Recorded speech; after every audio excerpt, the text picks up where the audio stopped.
आज एकादशी को, मोक्षदा एकादशी को, गीता जयंती का पावन पर्व है, जो हर साल हम बहुत ही हर्षोल्लास के साथ मनाते हैं और पुनः पुनः ईश्वर के चरणों में वंदन करते हैं। आज हम 16वें अध्याय की आनंद यात्रा पर चलेंगे। 16वें अध्याय में भगवान ने कहा है कि जिस प्रकार सूर्योदय से पहले उसकी प्रभा फैलने लगती है, लालिमा छा जाती है आकाश में, उसी तरह जीवन में कर्म, भक्ति और ज्ञान से पूर्ण पुरुषोत्तम योग के उदय होने से पहले सद्गुणों की प्रभा बाहर प्रकट होने लगती है। परिपूर्ण जीवन की इस आगामी प्रभा का वर्णन इस 16वें अध्याय में किया गया है। किस अंधकार से झगड़कर वह प्रभा प्रकट होती है उसका भी वर्णन इसमें किया गया है। अदृष्ट वस्तु की सिद्धि के लिए हम कोई प्रत्यक्ष प्रतीक देखना चाहते हैं। सेवा, भक्ति और ज्ञान हमारे बीच आ गए हैं। यह कैसे समझा जाए? खेत पर हम मेहनत करते हैं, सो उसके फल स्वरूप अनाज की फसल हम घर ले आते हैं। इसी तरह हम जो साधना करते हैं उसमें क्या क्या अनुभव हुए, कितनी सद्वृत्तियाँ गहरी हमारे मन में बैठी, कितने सद्गुण प्रविष्ट हुए, जीवन सचमुच सेवा में कितना हुआ, उसकी जांच करने के लिए यह अध्याय है। यह अध्याय संकेत करता है कि हमारे जीवन की कला कितनी बढ़ी और चढ़ी है। इसे नापने के लिए यह अध्याय है। जीवन की इस वृद्धिमती कला को गीता देवी संपत्ति नाम देती हैं। इसके विरुद्ध जो व्रतियां हैं उन्हें आसुरी कहा गया है। 16वें अध्याय में देवी और आसुरी संपत्तियों का भगवान ने लेखा जोखा किया है। जिस तरह पहले अध्याय में एक ओर कौरव सेना और दूसरी ओर पांडव सेना आमने सामने खड़ी हैं, उसी तरह यहाँ सद्गुण रूपी देवी सेना और दूसरी ओर दुर्गुण रूपी सेना एक दूसरे के सामने खड़ी हैं। बहुत प्राचीन काल में मानवीय मन में सद्वृत्तियों का, सद और असत वृत्तियों का जो झगड़ा चल रहा है उसका रूपात्मक वर्णन करने की परिपाटी पड़ गई है। उसका रूपात्मक वर्णन करने की इस परिपाटी में वेद में इंद्र और वृत्र, पुराणों में देव और दानव, वैसे ही राम और रावण, पारसियों के धर्मग्रंथों में अहुरमजद और अहिरमान, ईसाई मजहब में प्रभु और शैतान, इस्लाम में अल्लाह और इब्लीस, इस तरह के झगड़े सभी धर्मग्रंथों में आते हैं। काव्य में स्थूल और मोटे विषयों का वर्णन सूक्ष्म वस्तुओं के रूपकों के द्वारा किया जाता है। कविता में सूक्ष्म रूप के द्वारा किया जाता है बड़ी बातों का जिक्र, तो धर्मग्रंथों में सूक्ष्म मनोभावों का वर्णन उन्हें ठोस स्थूल रूप देकर किया जाता है। इससे यह नहीं समझना चाहिए कि गीता के आरंभ में युद्ध का वर्णन जो है वह केवल काल्पनिक है। वह ऐतिहासिक घटना है, परंतु कभी यहाँ उसका उपयोग अपने इष्ट हेतु जो सिद्ध करने के लिए कर रहा है। कर्तव्य के विषय में जब मन में मोह पैदा हो जाए तब मनुष्य को क्या करना चाहिए, यह बात युद्ध के एक रूपक के द्वारा समझाई गई है।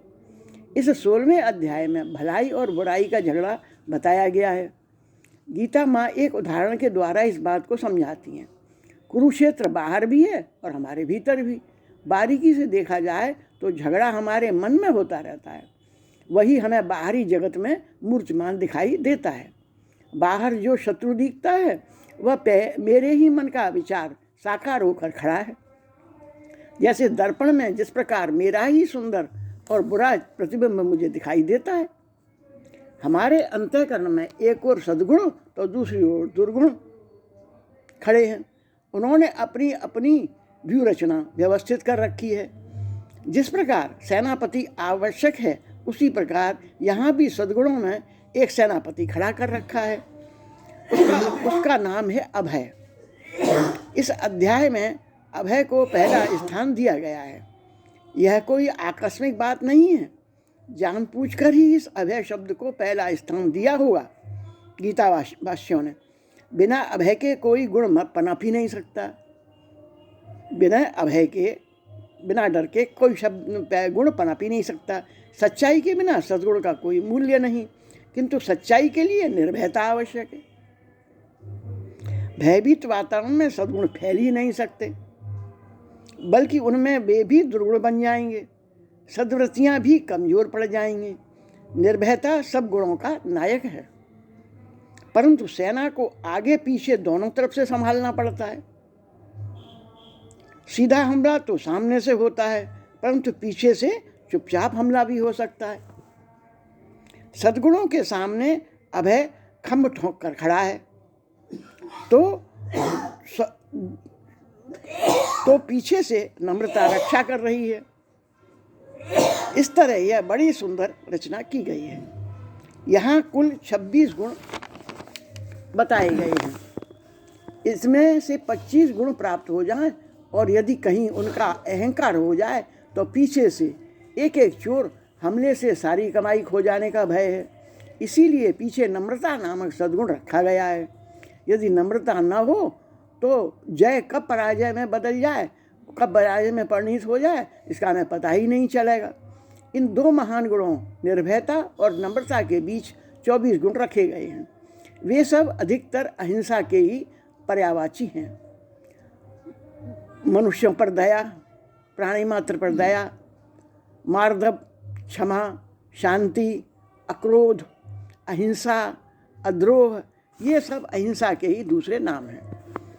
अहिंसा और सत्य, इन दो गुणों को इन सब सद्गुणों का अहिंसा और सत्य, इन दो गुणों में इन सब सद्गुणों का समावेश हो जाता है। परंतु निर्भयता और नम्रता की बात अलग है। निर्भयता से प्रगति की जा सकती है और नम्रता से बचाव होता है। सत्य और अहिंसा, इन दो गुणों की पूंजी लेकर निर्भयता पूर्वक आगे बढ़ना चाहिए। जीवन विशाल है, उसमें हमें बेरोक टोक संचार करते चला जाना चाहिए। एक ओर जहाँ सद्गुणों की फौज खड़ी है, वहीं दूसरी ओर दुर्गुणों की फौज तैयार है। दंभ, अज्ञान आदि दुर्गुणों के संबंध में अधिक कहने की आवश्यकता नहीं है। इनसे हमारा नित्य का ही परिचय है। दंभ के तो जैसे हम आदि ही हो गए हैं। सारा जीवन ही मानो दंभ पर खड़ा किया गया है। अज्ञान के बारे में कहा जाए तो वह एक ऐसा मनोहर कारण बन गया है जैसे हम पग पग पर आगे कर देते हैं, मानो अज्ञान कोई बड़ा गुनाह ही न हो। परंतु भगवान कहते हैं अज्ञान पाप है। सुकरात ने इससे उल्टा कहा था। अपने मुकदमे के दौरान उसने कहा, जिसको तुम पाप समझते हो वह अज्ञान है और अज्ञान क्षम्य है। अज्ञान के बिना पाप हो ही नहीं सकता और अज्ञान को तुम दंड कैसे दे सकते हो। परंतु भगवान कहते हैं अज्ञान भी तो पाप ही है। कानून में कहाँ है कि कानून का अज्ञान सफाई की दलील नहीं हो सकती। ईश्वरीय कानून का अज्ञान भी बहुत बड़ा अपराध है। भगवान और सुकरात के कथन का भावार्थ एक ही है। अपने अज्ञान को किस दृष्टि से देखना चाहिए यह गीता हमें बताती हैं। एक दूसरे के पाप को किस दृष्टि से देखना चाहिए यह सुकरात हमें दिखाता है। दूसरे के पाप क्षमा करना चाहिए, परंतु अपनी अज्ञान को भी क्षमा करना पाप है। अपना अज्ञान थोड़ा सा भी शेष न रहना चाहिए। इस तरह इस देवी संपत्ति और दूसरी ओर आसुरी संपत्ति, ऐसी दो सेनाएं हैं। ऐसी दो सेनाओं में खड़ी हैं। इसमें आसुरी संपत्ति को तो छोड़ना ही है और देवी संपत्ति को पकड़ लेना चाहिए। सत्य, अहिंसा, परोपकार आदि देवी गुणों का विकास अनादिकाल से होता आया है। बीच के जो काल आया उसमें भी अब बहुत कुछ विकास हुआ है, तो अभी विकास के अवसर हमारे पास बहुत हैं। हमारे स्वयं के व्यक्तित्व का विकास हो जाए फिर भी सामाजिक राष्ट्रीय जागरण विकास शेष रहता ही है।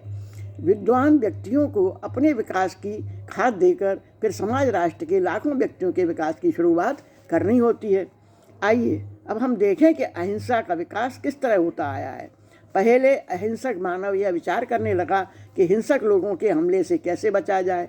शुरू में समाज की रक्षा के लिए क्षत्रिय वर्ग बनाया गया, परंतु वह आगे चलकर समाज भक्षण करने लगा। तब अहिंसक ब्राह्मण यह विचार करने लगे कि उन्मुक्त क्षत्रियों से कैसे बचा जाए। परशुराम ने स्वयं अहिंसक होकर भी हिंसा का अवलंबन ले लिया। वे क्षत्रियों का विनाश करने के लिए क्षत्रियों से क्षत्रियों से हिंसा छुड़ाने के लिए स्वयं हिंसक बन गए। यह अहिंसा का ही प्रयोग था, पर सफल नहीं हुआ। 21 बार क्षत्रियों का नाश किया गया, फिर भी क्षत्रिय बचे रहे। परशुराम ने 21 बार क्षत्रियों का नाश किया, फिर भी क्षत्रिय बचे रहे, क्योंकि यह प्रयोग मूल में ही गलत था। जिस क्षत्रियों को नष्ट करने चले थे उनमें एक क्षत्रिय बढ़ गया, तो फिर क्षत्रिय वर्ग नष्ट कैसे होगा? वे स्वयं भी तो हिंसक क्षत्रिय बन गए। हिंसा में होकर हिंसा दूर करना संभव नहीं है। परशुराम उस काल के महान अहिंसावादी थे। हिंसा के उद्देश्य से उन्होंने हिंसा नहीं की थी, अहिंसा की स्थापना के लिए उन्होंने हिंसा की। यह प्रयोग असफल हो गया। बाद में श्री राम का युग आया। उस समय फिर ब्राह्मणों ने विचार शुरू किया।